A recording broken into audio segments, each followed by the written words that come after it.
action fanatics, welcome to another edition of the Bulletproof Podcast. I'm your host, Chris the Brain, and joining me this week, it is the one and only Ryan Campbell.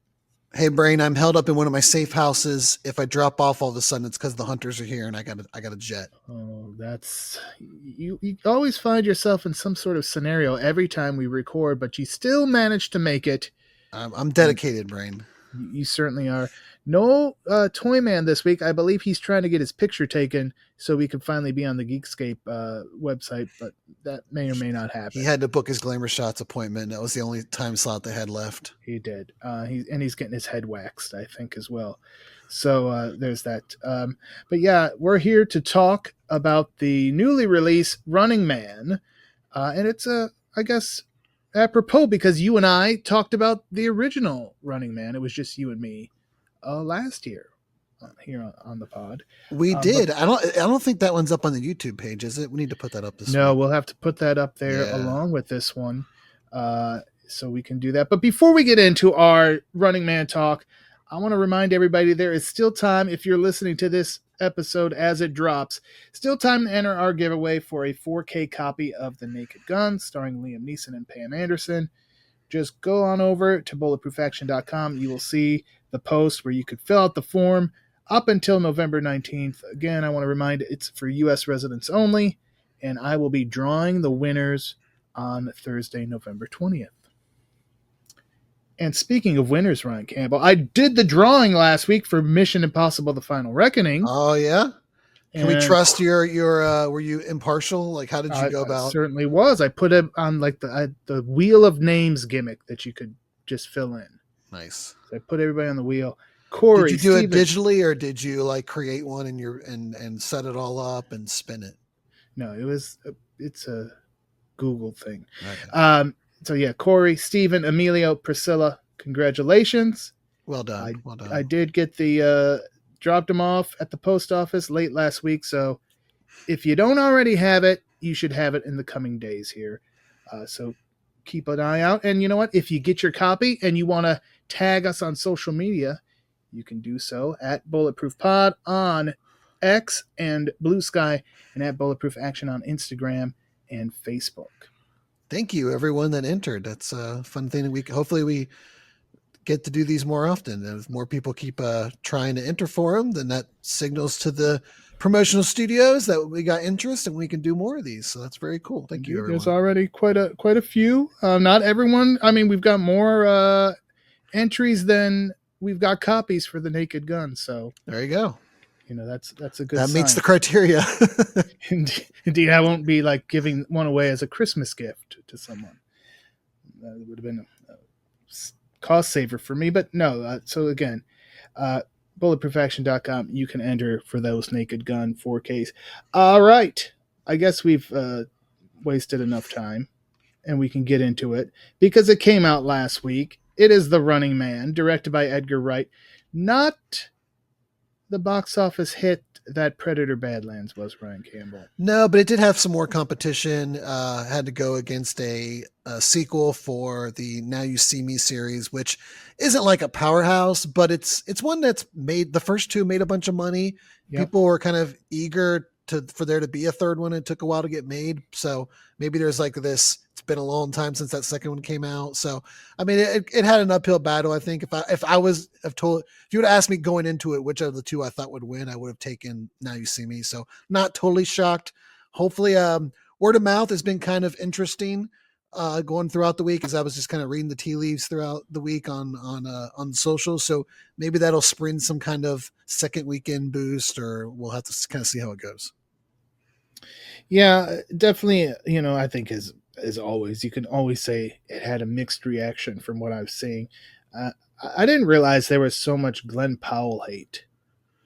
I think people there was, and then I think people kind of felt like he was kind of like that industry plant, quote unquote, where like the studios just kind of picked him and kind of kept pushing him, kind of like that Taylor Kitsch time where he was in all those movies that bombed. But then like he had a somewhat small role in Top Gun Maverick, wasn't like a lead, but was in it and was really good in it. And then started getting some more role. Twisters was really good. People really liked that movie. It made a ton of money. So it seemed like he was kind of rehabilitating himself. Storm. Yeah, he got through it, got a few hits. But yeah, the internet brain, they love to pile on when they get a chance. Well, yeah, I mean, most definitely. Like, yeah, they're Glen Powell's the one they're giving the push to, and we think somebody else should be getting the push. I mean, the funny part though? Is it really a push? Like, is the Running Man this ginormous franchise that they're giving to Glen Powell, and they expect to be like this $1 billion? You know what I'm saying? Ain't like Right. he's managed to not do any superhero flicks. He's never done a Marvel movie. He hasn't done a Star Wars. Like, he's stayed away from like the major franchises. So like, I don't know. I think people just try to find the thing. This definitely, it was like a one and done. I mean. Yeah. Like, and again, it's not like this. I mean, it's a remake for sure, but even kind of obscure cult classic remake. So it ain't like it's this. I don't know. Well, let's get into it. Again, directed by Edgar Wright. Glen Powell does play Ben Richards, the role that Arnold Schwarzenegger played in the 1987 version. I liked him in this. I thought he, did a good job, and they definitely give the Ben Richards character more of a backstory and more motivation than the previous film. Yeah, and I think that was crucial into it, is that it had to be a decision that he came to join the Running Man. He wasn't going to get like dropped into it in the same way that kind of Arnold was. Right. So you have to put him in such a dire situation that this is what he'll turn to, and also helps set the stage for kind of what the status quo, or what the world building part of it is.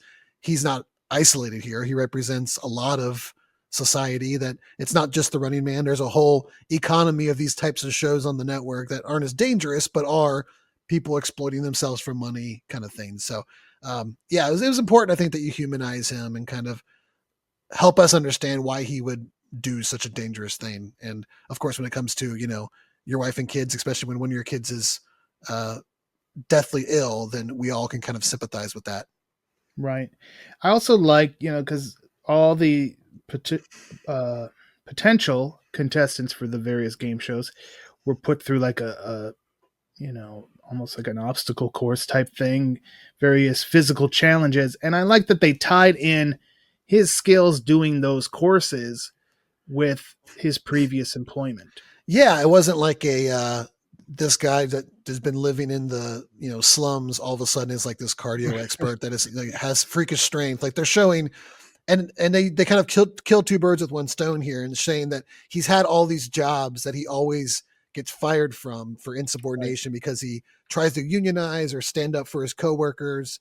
So that like shows that he has a leadership mindset, take no bullshit, but also it explains why he is, athletic, strong, and can kind of do all these things, balance on a beam. We get nice little side cuts and the kind of very Edgar Wright style with like the sliding in and everything. So that's probably the most Edgar Wright of the entire film, is the first like act of the movie. Yeah, when he was running across the construction beam, no, I felt my feet tingling. I don't care for that at all. I don't. I commend anybody who's ever done that kind of work. Oh my! I could not ever imagine doing such a thing. I used to work on some pretty tall roofs back in the day. When I was in college, I was not nothing like beam wise, but I was beams. I was definitely, there was one time I was up on a skyscraper in downtown Cincinnati, and I had to my feet are tingling here. I had to shimmy up into a skylight and like put some caulking down, and I'm about 80 stories up. It was pretty crazy. No, I don't. Oh my god, my hands are sweating. Yeah, I'm not a fan of heights, folks. So yeah, we get that. Then I want to talk about who I felt was the MVP of this film, and that is Mr. Josh Brolin as Dan Killian. He's so good in just about everything. I can't remember the last time that Josh Brolin missed in a role. He's great, and me and Josh go all the way back to the Goonies. Big ups to you, Josh. But yeah, he was excellent here. Pure evil, and not evil in the way of like wanting to rule the world, or maybe not rule the world, but like end the world, but just in like this cold capitalistic, which reflects the society of the movie, right? And that he don't give a shit if for his guys or your guys.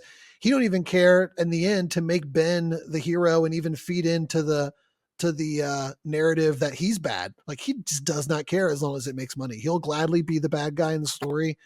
He doesn't care. And I think that kind of coldness is what makes it work. And I guess it's one of those good signs that after the movie's over and I'm thinking about it, I'm like, I would like to have seen a little bit more of Josh Brolin interacting with Ben. But right. Is that a good sign? Like, is that a sign that there was just enough and left me wanting more? Or, leave them wanting more right. is usually the rule of thumb in entertainment.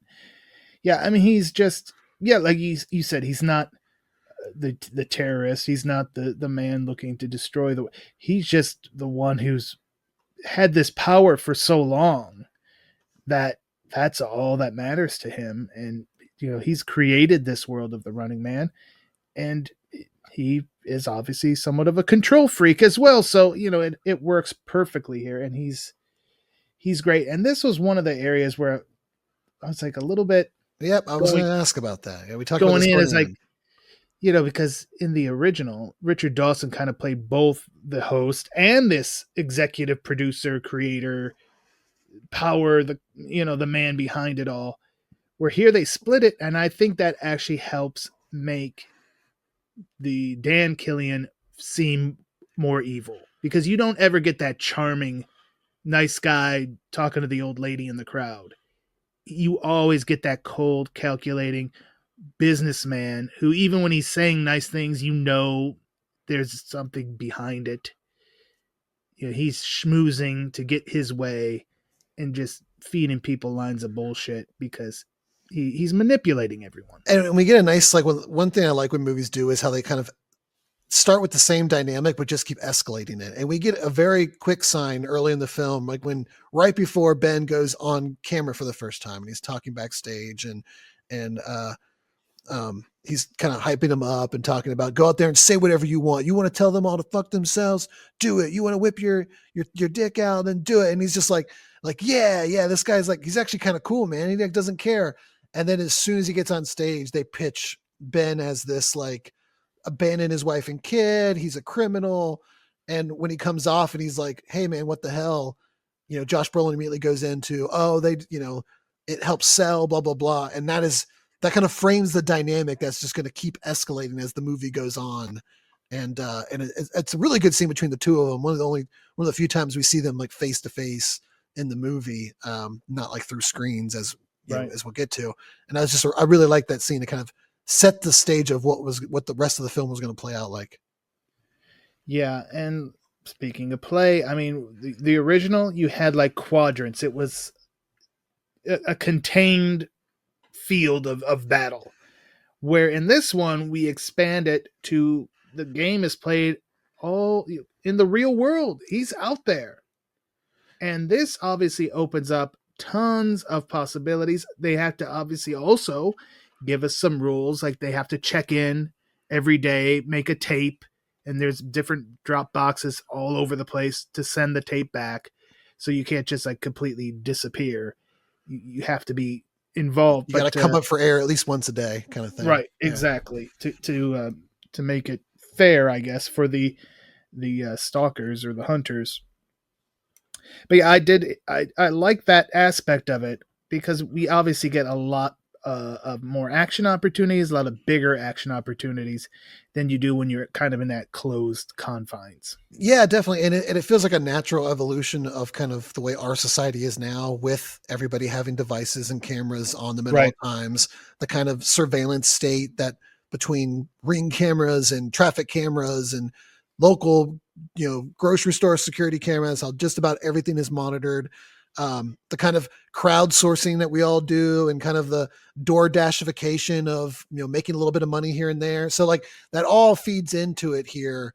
And that, it's easily seeable. Like, yeah, I could easily see that if they had the idea that, people get money if they send a confirmed picture, if it leads to a kill, they get a bonus, like all that kind of stuff.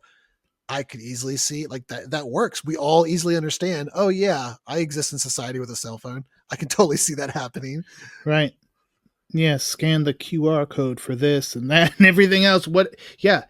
It also helps sell the kind of enclosed nature that he's under. And that in the original, like he had, there's hunters chasing him, but other than that, like you said, it's mainly empty areas. So if you can kind of, you only got to worry for like the few people.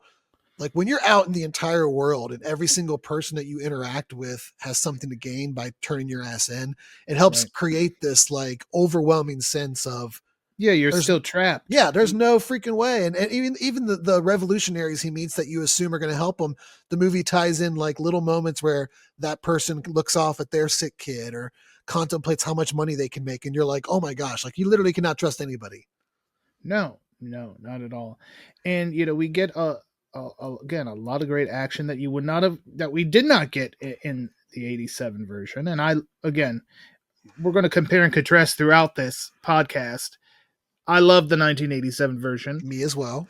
I will forever love it. I definitely, if I had to put the two to get against each other, I'm going 87 all day long. But again, I still was entertained by this one for the most part. We'll get into some things as we go. But the whole like before we get moving too much though. Yeah, we're going back a little bit to the idea of Josh Brolin's character kind of splitting that role between two people. Did you like Coleman Domingo as Bobby T? I know that was we had talked going into it. I really liked the vibe that he was giving off, and I thought that he could knock that role out of the park, just being allowed to go out there. Yeah, I think seeing it in its entirety, yes, he did an excellent job, and he didn't have to be the dual role. Again, he had his own thing, and by the end, he was kind of like maybe the smartest guy of in the movie. Spoiler alert, but yeah, he did a good job. I did enjoy Bobby T, and he definitely added as well that flair and that showmanship, because that is one thing I didn't like, was that the hunters really were kind of plain. Yeah, I had that in my notes here too, was the big contrast between the hunters being their own personalities and almost like a wrestling style in the original, to this being other than Lee Pace's character, who I thought was great. And I spent most of the film trying to figure out whose voice that was. So props to him for being willing to play a character role behind a mask for 90% of the movie. But he had a really cool gimmick, but everybody else was kind of just like working under him. So we lost a little bit of the unique characters. Right. But I go back and forth about it. Like, could it have worked? But the movie's already doing a lot. We're going to get into everything this movie's trying to do. And if you would have added 6 different gimmicked hunters, would it have bogged it down anymore? I don't know. Right. But I don't know either. That was and again, I also know everyone is saying that this is more of a true adaptation to the book. Yeah, I've heard that too. Obviously, so I have not read the book, but I've never. So yeah, I didn't read the book, so I don't know what the it could have been more like this, and these guys weren't these over the top characters, and they gimmicked it up, because again, when did that movie come out? 1987. I mean, and there was a big, definitely felt like a wrestling feel to that, and wrestling was huge in 1987. I mean, you had Jesse Ventura, you had Toru Tanaka in the freaking movie, so I definitely could see where they were like, you know what, let's pro wrestling this thing up a bit. Yeah, and again, another way though too is it being out in the real world. I don't know if it works as good, because part of what they're pitching as the hunters is that they'll disguise themselves as guys that work that are working the line crew, or guys that are working in your apartment building to help, to corner you, and then the main guy comes in, and that's when they spring on you. So if they're all running around in 1980s wrestling garb, like in the real world, in his light up car, right? You'd probably see that coming. I mean, they probably could have made it work. I think it could have been a cool scene where like one of them that is like that, like a dynamo, ends up like killing a bunch of innocent civilians trying to get Ben. And of course they whitewash it. They edit the footage so nobody ever knows, blame it on Ben. And then maybe at the end, the truth comes out, and that's what leads to like the revolution. It's like, I think you could have done it. There's an alternate reality where it would have worked, but I'm not going to say that I don't like the direction they went either. So I think it kind of worked either way. Right. What was like your favorite action piece in this? That's a good question. There were a lot of really good set pieces. I enjoy, skipping ahead a little bit, the house with Michael Cera's character. I Right. thought that was kind of a cool bit of action and kind of a little bit of comedy mixed in.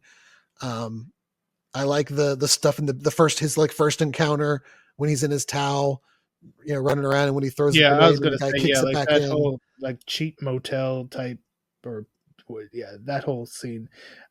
I mean, that's where it's like, yeah, see, this is what they could get away with in this one that they couldn't do in '87. And props to them, the movie did feel like they gave it a chance. Like the budget seemed to be there.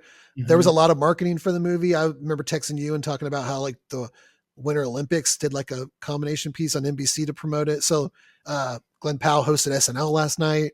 So they've done a decent amount to like, they didn't just abandon this movie. Right. So another reason why I kind of hope it finds an audience here in the next few weeks, but props to them for, not half-assing it. They definitely didn't do that. They did not. Yeah, so yeah, the whole grenade thing, the elevator didn't work. He's in the basement. I mean, it all felt very claustrophobic and closed, like yep. the walls were closing in on him. And to this point, again, he's done a pretty good job. He's like been a step ahead. He kind of threw them off his scent by booking multiple nights in a room, but then leaving right away.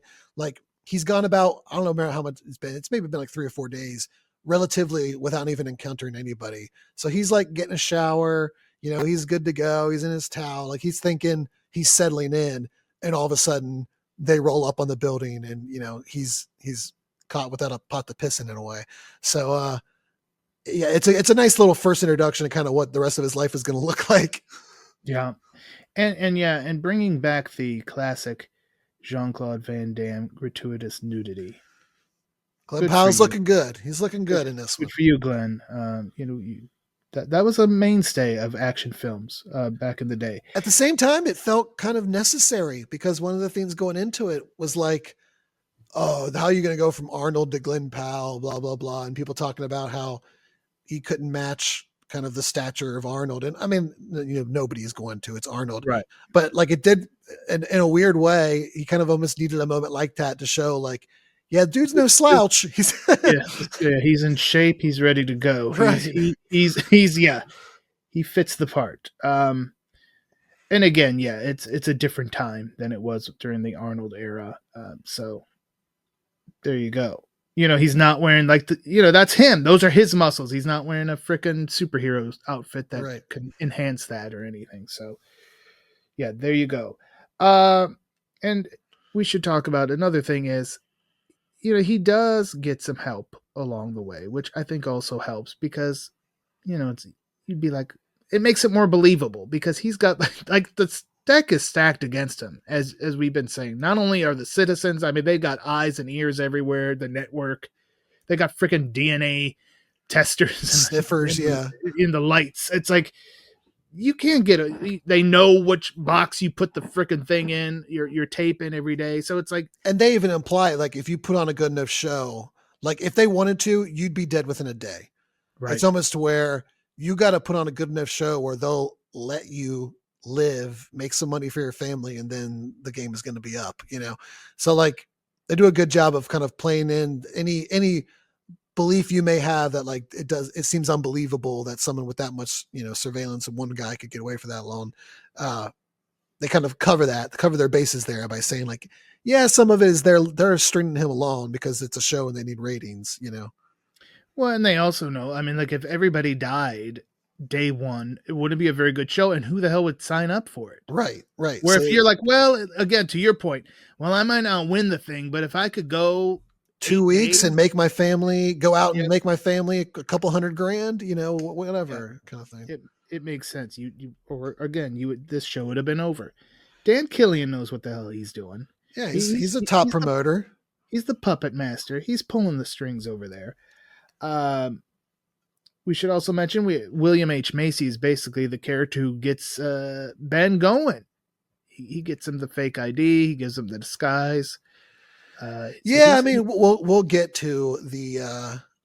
Sorry for interrupting you there, Brain. We'll get to the kind of runtime and how much they were packing into this movie again and down the road. But it feels like there was probably a scene cut somewhere to establish their relationship because we don't meet him until Ben goes to him for help. And right. The movie, not to say that we've never, not gotten exposition by someone saying, "Oh, we go way back," but it really feels like there was something, some other scene that got cut of those two before this moment, because we find out like, oh, he was actually going to bring Ben on full time, but now he can't because he's too hot. Like all these other kinds of things, and this is their first interaction, their first meeting, and just the movie itself. If you've seen enough movies, you kind of know when a scene is not the first time in the movie these two are interacting, and it kind of felt that way, but it works. That's really the only time he's in the movie, is like that one scene, one location, and then he's out. So I guess it.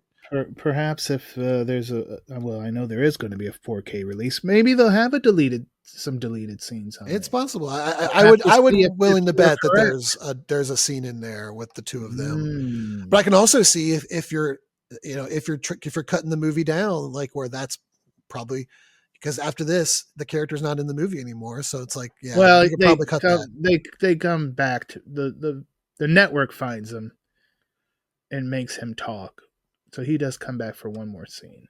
Correct. Yeah. But there's even, it's a little ambiguous if that's a dream sequence or not, which is kind of weird. That's true too. So yeah, he does get help from William H. Macy. He then gets a family takes him in.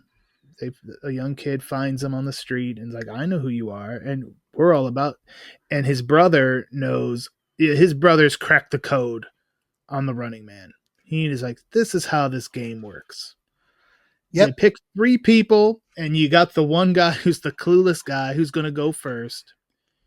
You got the kind of the wild card, and then you've got the Ben Richards guy. Yeah, and this is kind of the first bit. We of course we have the underground resistance that's growing. That is something that we bring back in from the original, right. And it's kind of his first introduction to that. And of course, for most of the movie, Ben's like, "I just want to get back to my family. I just want to get back to my family." But there's this mutual kind of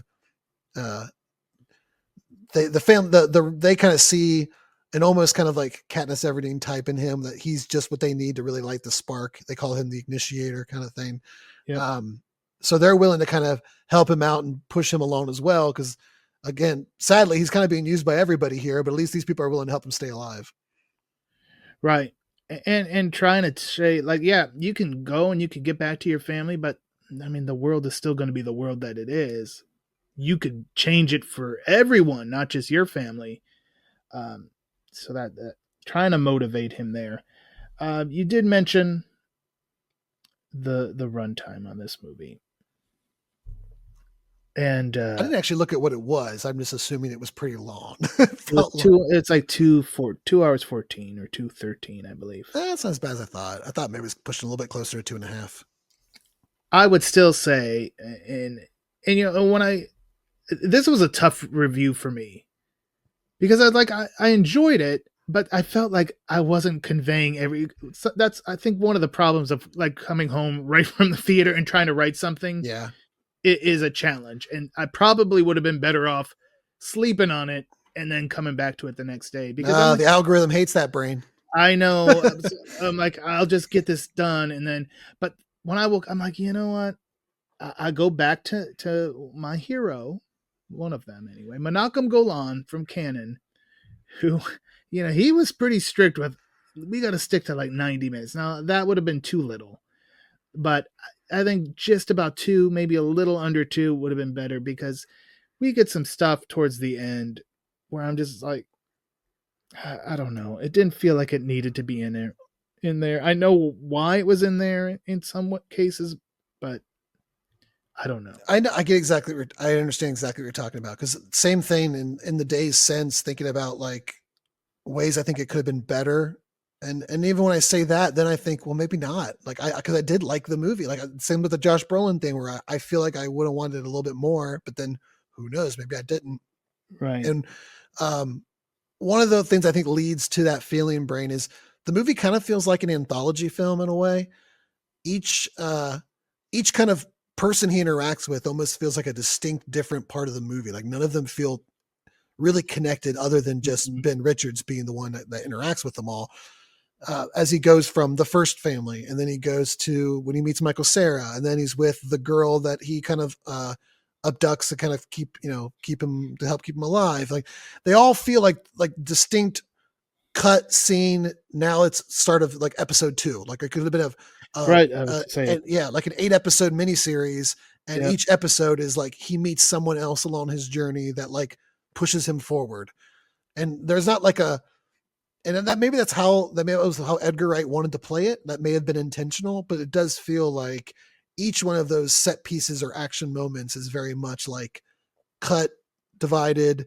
He moves to the next stage, and there's not much that really carries through the film other than Ben and like the hunters kind of chasing him as he moves through. Yeah, that's. I was just about to say, yeah, because you could have easily episode 1 of this series. We get Ben's backstory with the family and all that. And at the end of that episode, he's going to the network and he's standing in line to audition to try. Then the next week he tries out, blah, blah, blah, blah, blah, and he gets on to, wait a minute, I didn't want to be on the Running Man. Well, you're going to be. So episode 3 is boom. And we start. It was definitely as it went on. And the other thing was, as much as I liked the fact that they had the whole world to basically work with, it also kind of made the end clunky to me because he still had to get to Dan Killian, and Dan Killian was in one spot the whole time, and he had to go from wherever he was to there, where that, it wasn't as smooth as like the original, where it's like once he got through all the stalkers and they even had to bring out freaking Captain Freedom and CGI his ass on the thing. Like then Damon Killian was right there and he could get him. But, no, I get exactly what you're saying. And I think it's just a testament to how a movie can kind of get away from you, because at one point when he went to, I can't remember which city it was. Might have been like the 3rd or 4th city he went to. I remember distinctively thinking, I really like this because we're getting from a world building aspect, we're getting little snapshots of how different LA, I assume, or whatever the future city that he's in is compared to when he goes to New York. And that looks like a modern New York with a little bit of like futuristic mix into it. Side note, I really like the cars. Also kind of look like 80s cars, but futuristic. I thought that was a really nice little touch. Then he goes to like, is it Chicago or Boston? Where does he go next? I can't remember which city. Yeah, I think he's in Boston because then he makes his way up to Maine. Yeah. And then he's in Maine and kind of very close. They're going to go across the border to Canada. Yep. Then they're in like a rural area. So you get a really cool like world building aspect of seeing how this society exists in multiple different cities and multiple different areas, which again works great for a TV series. But like to your point, by the time you get to the 3rd act and you got to start wrapping stuff up, we've kind of lost a little bit and we're way off course, and we got to get back now in a quick way to the point, which I think the movie misses a little bit. And we had talked about this briefly. I think maybe one way in an alternate reality, if you're letting me kind of change a little bit about the movie, is I take out the stuff with the girl that he kind of abducts in the car leading up to the plane. And I think I rewrite the 3rd act to be more him meeting like the rebellion head. And then either like pirate broadcast, however you want to do it, they kind of put the truth out there of how they're manipulating everything, how they've killed people, how they've done whatever. That causes riots on the building. That's their opening. He doesn't even have to believe in the revolution. He can just want, revenge on Killian or whatever. And then that's when he storms the building. That's your finale. Yeah. Like when you mentioned that started my brain thinking, because it's like, could that have been the thing? Like, could something have leaked where they're like, everybody realized, okay, there was already a surge of Ben Richards love out there.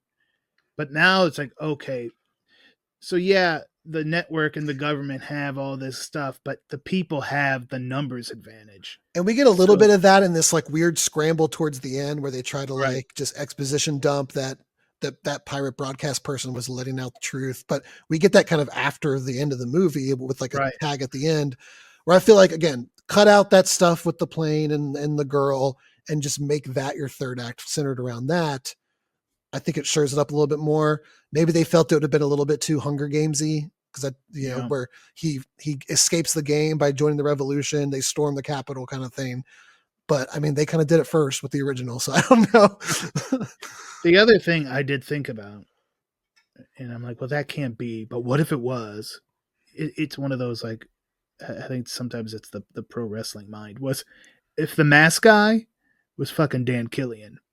Oh, the whole time? That'd have been kind of Yeah. cool. Yeah. Like if that was like, then it's like, okay, well, here it is. Now we can have that final showdown. It's like, take off your, because when he's like, take off the mask.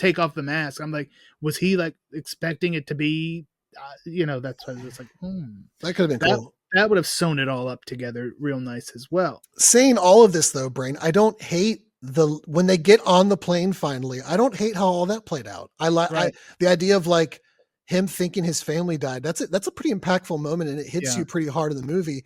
And then Killian selling out his own men and pitching the idea to him like, hey, kill all the hunters.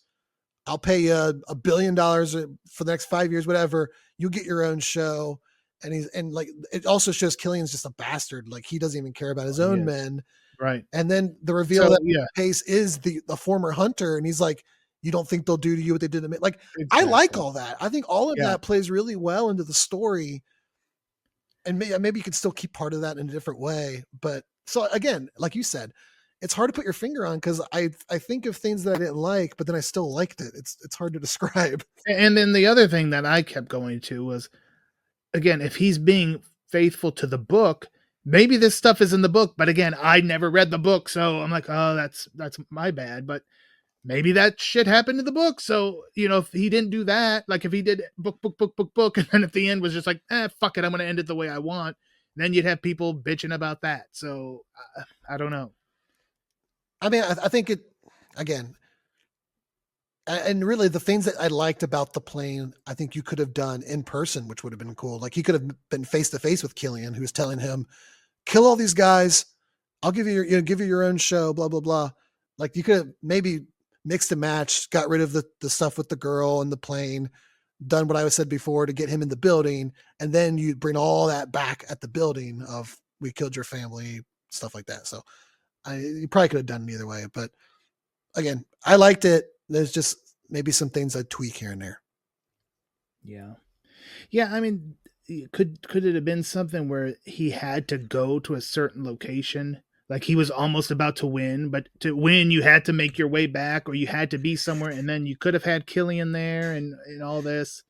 Well, I think they had something there. He already wanted revenge. He'd already told Killian when they left, like, I'm going to come back and I'm going to kick your ass or whatever. So maybe it's you bring back the family thing. Like maybe he's not as far away. Maybe he's held up with the underground resistance and has missed the deadline to submit his video because he's kind of like over it.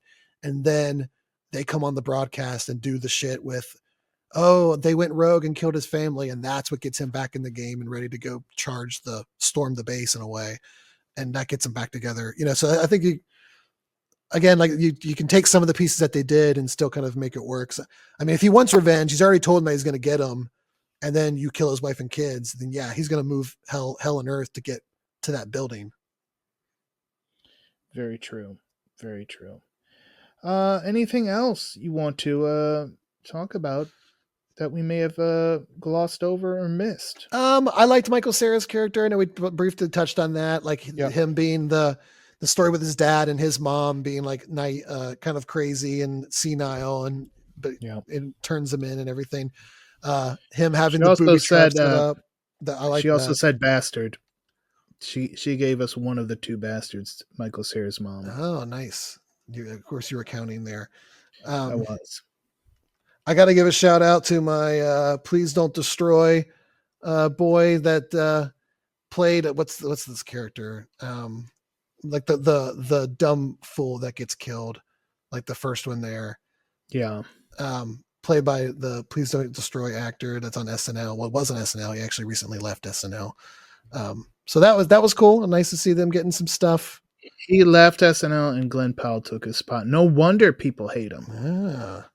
Well, Glen Powell was just hosting. I understand. Yeah, I understand. It's just interesting that he was on SNL this week, but the guy who was on wasn't. Yeah, well, it all comes back to SNL. But I mean, really a strong cast. Like you've got, like we talked about, Lee Pace and Michael Cera and of course, Glen Powell, and some of them are not in the movie very long, which allows you to do stuff like that. When you're only going to have Michael Cera on one set, it means you only need him to come in for a few days of shooting. So you're allowed to do some more stuff like that. But again, solid cast. They gave it everything they had, I felt like, and they didn't cheap out on it. If I'm comparing this to the remake of Total Recall, it clears that massively. I mean, it puts that to shame if we're talking about the Arnold CW Saturday afternoon classics that are being remade. I think this is clearly the better of the two. I don't remember very much about the one with Colin Farrell. With Colin Farrell in it. I think we may have watched. I think we watched it when you were up here for some reason, or maybe I'm just making that up. Might have. I don't know. I know I wasn't either. We weren't doing the podcast at the time, so we never talked about it. But we never even talked about the original Total Recall. That's one that's on there that we haven't done yet. But I know that was like there was like 2 cities on either side of the earth and like an elevator that went through the core of the earth or whatever. I think it was something like that. I don't know. It was weird. Wasn't there robot like cab drivers? Yeah, they did, and I don't think they had Mars. Like Mars wasn't a part of it. Like it took place again. Like I don't know, but it was not. It would not as good as this. Clearly, no. And if we're just talking remakes in general, I'll take this over the RoboCop remake. That's another one. Yeah, that's another one that really. So yeah, the kind of 80s action remakes have not gone well, except this one kind of broke the mold a little bit on that. No, yeah, Predator has been kind of a little hit and miss there, and some have done well, some have done not well. How long do you think before someone tries RoboCop again? Feels like one that they're not going to just give up on. Like someone's going to. Yeah. And MGM or Amazon owns it, so give it another few years. They'll give it another shot. Yeah, you would. Yeah, and again, then you think about a movie that is near and dear to my heart, something like Remo Williams, which you could easily remake and nobody would even remember it was like you could get away with doing that, and people that there was a Remo Williams movie before. Hell yeah, there was. I know a lot of people did that with this movie. Yeah, that's true. I mean, The Running Man, sometimes I get, to me, The Running Man is an amazing all-time classic. But of Arnold's from that time, it's probably on the lower end of the notable ones. Which is funny for me because, like, all my favorite Arnold movies are that kind of sci-fi-esque phase that he did. Which in his grand scheme of films are some of like the lower ones, but those are my favorites. And because I'm a sci-fi nerd, I love all that stuff. That has been established here on this program and elsewhere. I liked Ben having the family again. That definitely added a different dimension than. I mean, in the original, Arnold just had a brother who was not even there, and that's where he meets Maria Conchita Alonso. But different. And again, was it true to the book? That's what I hear, but I haven't read the book. Kind of makes me want to read the book. I don't think it's a pretty long one. I think it's one of King's right. It was like short. I don't think it necessarily say it's a short story, but I think it's kind of one of his quicker ones. I'll say this too, Brian, as we're getting towards the end, or kind of not to get too political, which I say a lot on this broadcast. Please don't. I do give the movie credit for having some balls, I feel like, in a way that back in the 80s was commonplace. Like if you turned on an 80s movie and the enemies of it was very clearly like pro-labor, anti like evil corporation, anti mega corporations. Like that's what almost all those 80s movies were. Sometimes even like to go back to RoboCop, the government and the police were all kind of like a lot of the bad guys were in there. Yeah. And nowadays, like that's very controversial to kind of make a movie with like billionaire corporations because funded by corporations. All these movies are owned by billionaires now. Right. Paramount's about to merge with Skydance or whatever and make the largest entertainment property known to man in history. So and they want more. Right. And they'll never stop. So like, it's almost like Dan Killian. Like they'll fund this movie where very clearly the movie is making a statement about large corporations, the disparity between the rich and the poor get poorer, and exploitation of the poor. Like it's very clearly, especially nowadays with, on a lot of TV, you see like riots and protests and people with masks up and starting fires. And then the movie looks like that in a lot of ways. There's a lot of like, this movie definitely kind of looks like where we're heading now if things just stay how we're going. So props to, all I'm going to say is props to Paramount for having the balls to let the movie have some teeth and kind of say a few things without them being like, well, you got to tone it down. We don't want it to be too anti-corporation. To me, that would definitely be true to the book, because I know Stephen King has been very outspoken about the world of today, and I'm sure that's not a new thing in his world. That he's probably always. I mean, he kind of did it even with Maximum Overdrive, our dependence on freaking machines and all that. Oh yeah, all that could bite us in the ass one day. I mean, it's kind of one of the jokes that I'm sure there's plenty of. I've steered clear of most of their reviews, but I'm sure that corner of the YouTube internet are saying that this movie is woke, but wouldn't say that about the movie, the original back in the 80s, which made a lot of the same points. Right. At the same time, though, it's hilarious that we made a comment how Killian is willing to be the bad guy if it makes him money, and Paramount funding the film is kind of the same thing. Yeah, Killian definitely had a little Mr. McMahon in him, and maybe that's why I can see it, like I'll be the bad guy. I don't care because I'm making money. I'm the industry leader, and I'm going to stay that way. So yeah, and it's not quite hubris. It kind of a little bit is, but in a way, like he saw Ben as being, he talked about ratings were starting to get stagnant, and they saw Ben as just enough fire to really push things, and that they could kind of get the crowd interested again. And it ended up kind of come back and biting him in the ass because he couldn't keep the lid on it like he thought he would, because he always has managed to. He's always been in control. It's never his chickens have never come home to roost, and they finally did with Ben. Yeah, and going back to like the corporations and all the mergers and whatnot, I think it was Matt when I was on the DTVC podcast, which will be coming out, I believe, Thanksgiving week. I think we were talking on there. It may have been on the show, may have been prior, but I was like, you know what? We're in a good spot, Matt. We just got to hold on, keep doing what we're doing, because eventually these big things will want to buy stuff, and they could buy like bulletproofaction.com. Eventually, if they're buying it, there'll be nothing left to buy, but they'll be like, we got to buy something. What's left? What are we going to tell our investors if we didn't acquire 50 things this quarter? Yeah. So we just got to hold on, and hopefully I'll be alive to see the big purchase. There you go. We cash that check. We'll find out. But yeah. And don't worry, dear listeners, we will sell out at the first moment's notice. Oh yeah. Undoubtedly.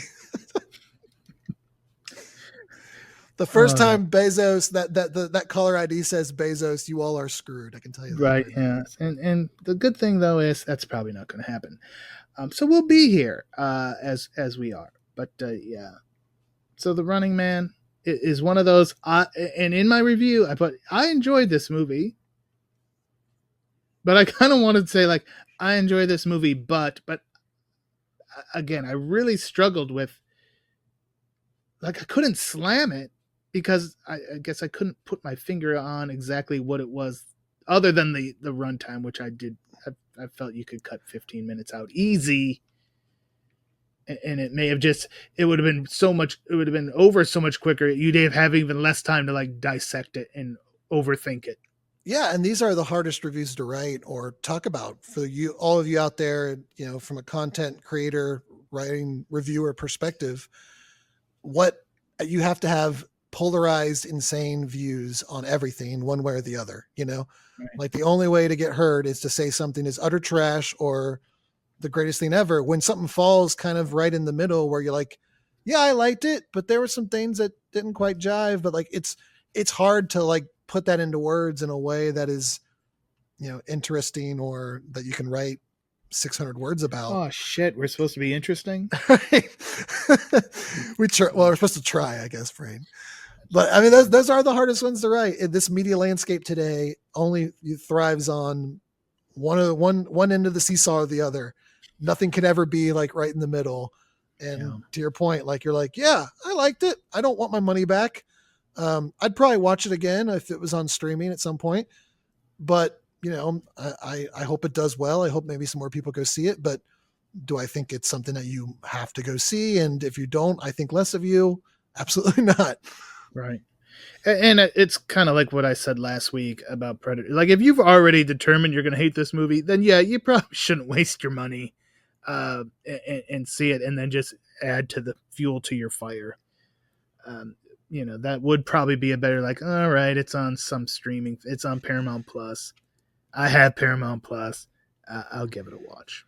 Yeah, and probably one of the most exciting Novembers I've had in a while for movie releases. I've had this month circled for a while. Unfortunately, we lost Mortal Kombat from the month, but we still got Predator and Running Man. I was super excited about those.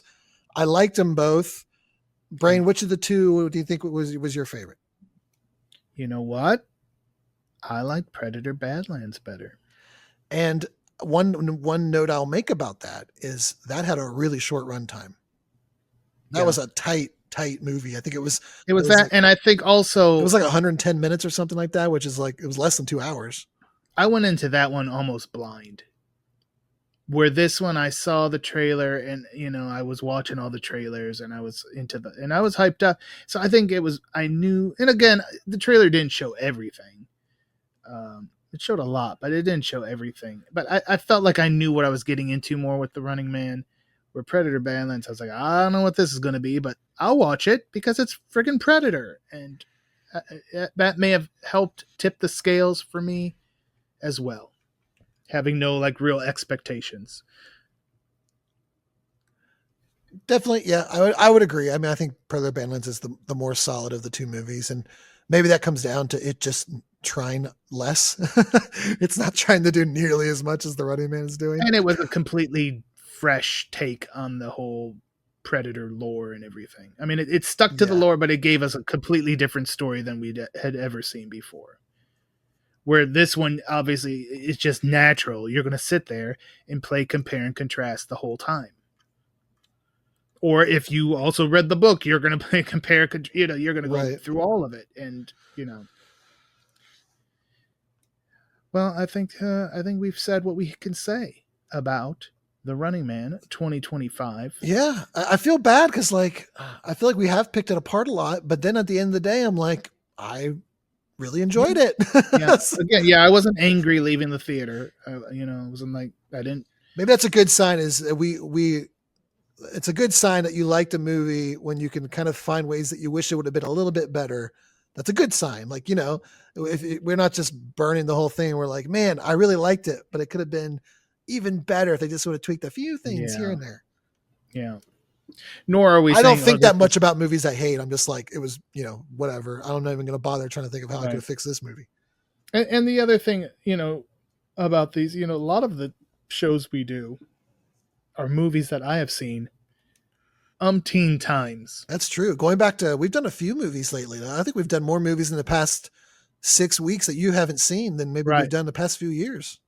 That's why, like, when we covered Death Wish 4, I was like, oh, my old friend. Finally. Paul Kersey. Yeah, one that I probably could have done without even watching. But yeah, I didn't even have to watch it, but I watched it because I love it. But yeah, so it's that's another thing. It's like you see something once, you're going to think differently maybe if you, see it 2, 3, 4, 1,000 times. Death Wish 3, whatever it may be. But yeah, that's a good point. I would like to maybe watch this again and see how I feel about it in a second watch. Right. Yeah. I'm right there with you. And again, if there were deleted scenes, not that I need it to be longer, but sometimes that helps, but sometimes it hurts. I've had lots of movies that feel super long when I watch them the first time. And then like in subsequent watches, like it doesn't feel as long. Like, I don't know if it's a phenomenon or what, but I've had that happen before where I'm like, man, that movie felt forever. And then second, third time, it starts flowing a little bit better now, maybe because you're familiar with it. So you know what's coming or something. But yeah, that's true. All right, well, you know what's coming now, folks, because we're wrapping things up. I want to talk about the YouTube channel, and we will have, obviously, if you may be listening to this very episode, on the YouTube channel, but we'll also have our original 1987 Running Man episode up this week as well. At some point, if I remember to post it, because I'm not good with the legacy broadcast brain. I've noticed. But I'm like, you know what? For what you're getting paid, you're doing a great job, Ryan Campbell. I can't argue. I'm like, okay, if he puts it up, he puts it up. If he doesn't, he doesn't. But yeah, check out our YouTube channel. If you've not already, hit the subscribe, hit the notification bell, do all the things that you do. Leave us some comments on there. And yeah, we've definitely seen a ton of growth this really just the last 6 months. Death Wish 4 has done very well. That thing popped off.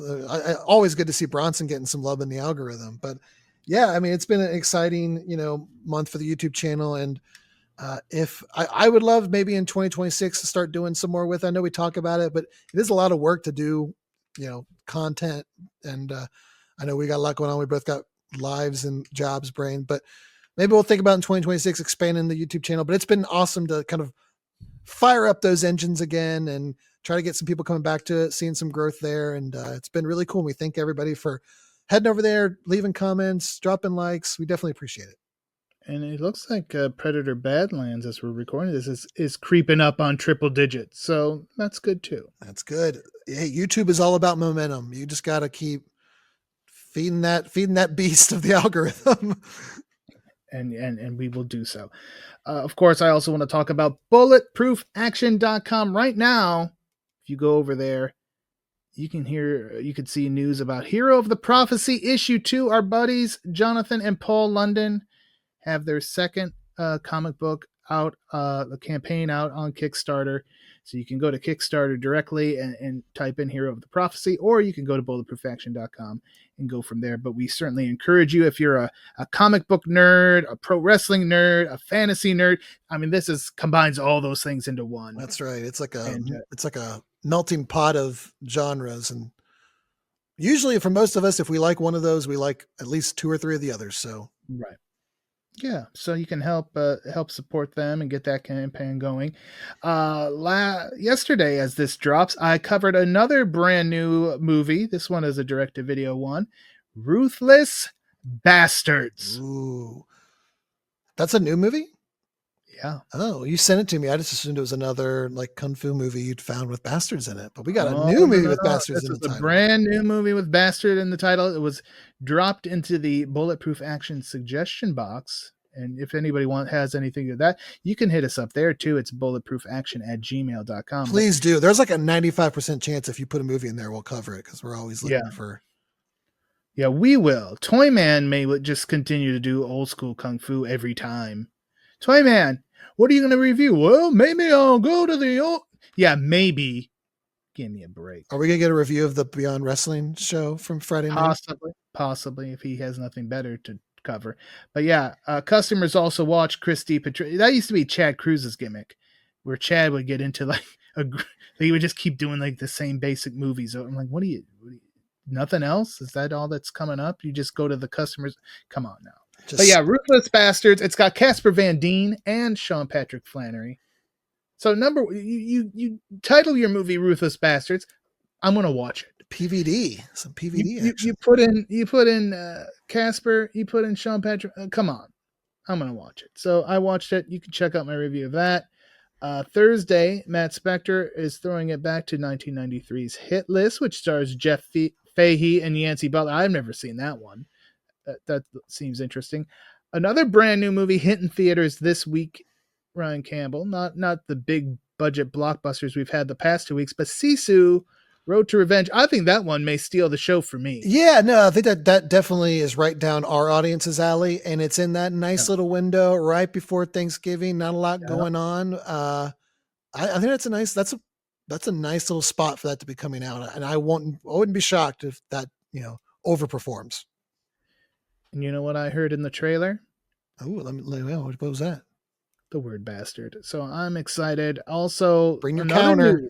Another one from our friends at Wellgo USA, The Old Woman with the Knife. I've heard some good things about it. I'm going to check that one out. Speaking of knives, Thanksgiving Day, a brand new edition of World's Most Dangerous Kitchens. Ah, perfect. You're such a good booker, Brain. I'm thinking all the time. Also, another new one out next, Wildcat with Louis Tan, the great Louis Tan, the real man, Louis Tan, and Stranger Things is wrapping up, and the first part of that drops on Thanksgiving. Yeah. So I'm sure you will be all over that. I will. Like flies on shit. That's right. Bear with me, everybody. Is the each one of these episodes is like freaking 2 hours long, so but I'm going to try to get through them as quickly as possible, and to keep up with the Stephen King vibes, Brain. We got Stranger Things coming out later this month. Sometime Thanksgiving weekend, you could probably expect. Yes, my daughter is very excited. She's on our Stranger Things high right now. Excellent. So there you go. Tons of stuff coming up on bulletproofaction.com. Next week here on the Bulletproof Podcast, as long as the streaming gods don't betray us, we are going to cover something we've wanted to cover all year because this movie celebrated its 40th anniversary this year, and we've never covered a James Bond movie before here on the show. We are going to talk A View to a Kill. Nice. Yep. Hopefully they play along, but if they don't, Brain, we'll just head to the high seas, if you know what I mean. No, I don't know what you mean. I won't be doing that, so it'd be you and Toyman, you bastards. I'm going to download a car. Oh, my gosh. All right. Well, anyway, so A View to a Kill, Roger Moore's final appearance as James Bond. Duran Duran did the theme song. I mean, this one and Octopussy are the ones that I remember, like, were kind of my introduction to James Bond as a kid. So this one holds a special place in my heart. After that, I think we're going to finally get around to the new Death Stalker that came out a little bit ago. Yeah, we got teased with that last month, and then they kind of whatever. I don't know if we had something wrong or they. It wasn't out yet. Yeah, it wasn't. It's now available to stream VOD. So I'll be checking that out, and I'm going to try to get our friend Paul London to join us for that one because he absolutely loved that movie, and I would love to chat it up with him because I just would love to.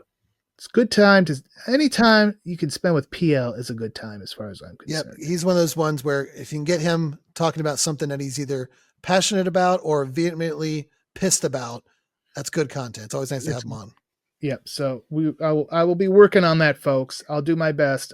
It seems good right now, but he's a wild card sometimes. So we will work on that. But yeah, A View to a Kill next week right here on the Bulletproof Podcast. Anything else, Ryan Campbell, that you want to talk about? Oh, no, I think I'm good. We covered YouTube channel, got Stranger Things coming up. We thank you all. And I don't know when this is airing in regard, if we'll get another episode in before Thanksgiving, or will we get one in before Thanksgiving? Yes, A View to a Kill will be our Okay, so I will withhold my well wishes for you all.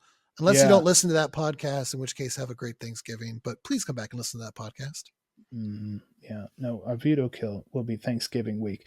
All right, folks. Maybe you have any Christmas gift ideas you want to share with anybody? All right, no, nobody wants to buy you anything, Ryan. No, I don't need anything. You don't need to send me anything. That's nice. You can send me. You won't offend me with cash, people, but that's a Bobby Heenan line. And Lord knows I steal enough from that man. I may be cooking up something special for you, Brain, for Christmas. If it works out, I'll expect your review here on the podcast. Oh, I can't wait. I will definitely review it or talk about it or do what we do on this thing, which just is, I don't know, waste time sometimes. All right, guys and gals.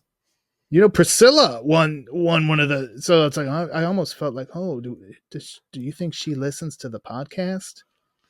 I know I'm bad about that as well. I say, hey guys, constantly as just a as a general right. But I think I try not to do it. I work with a lot of women. I'm always like, hey guys, or I just coach my daughter's volleyball team. That's all teenage girls. So I'm constantly going, guys, come over here. Guys, come over here. It's just, it's one of those things where I don't know. I'm pushing 40. I don't know if I can reprogram my brain to stop doing it at this point. Yeah. I don't think most people are offended, but I was just very excited to see that we had, Priscilla, who either goes to the website or listens or does both, she won the Mission Impossible. I can tell you here, Brain. Let's look at. I'm through the YouTube channel. I don't know what this here, says about the website. Here we go. Our female audience. What do you think? Place your bets. What percentage of our audience on the YouTube channel do you believe is female? I would say. Oh, I feel like I'm on Card Sharks. I love Card Sharks. I would say 3%. Ooh, we are overshooting then. 6.4. 93.7% male, 6.4% female. Nice. Okay, well there you go. See, if my opponent would have said, "Oh no, I think that has to be just a little bit higher," they would have won, and they would have got to play their cards. Damn it. Well, there you go. It's nice to know we have a little bit of a variety in our audience. As a single guy, I wish it was a little bit higher. Yeah. Using this as your mating game. Nothing else is working, so I might as well try it. Hey, ladies. Are you unhinged? I think you might be getting unhinged, but that's all right. All right, folks. Now we've definitely just wasted some time, but that's okay. We wasted it together. And isn't that what it's all about at this time of year? Maybe the podcast is the friends we made along the way, Brain. Yes, I agree with you. As stupid as that is. All right, folks. Thank you so much for listening. And as always, stay tuned for more of the Bulletproof Podcast.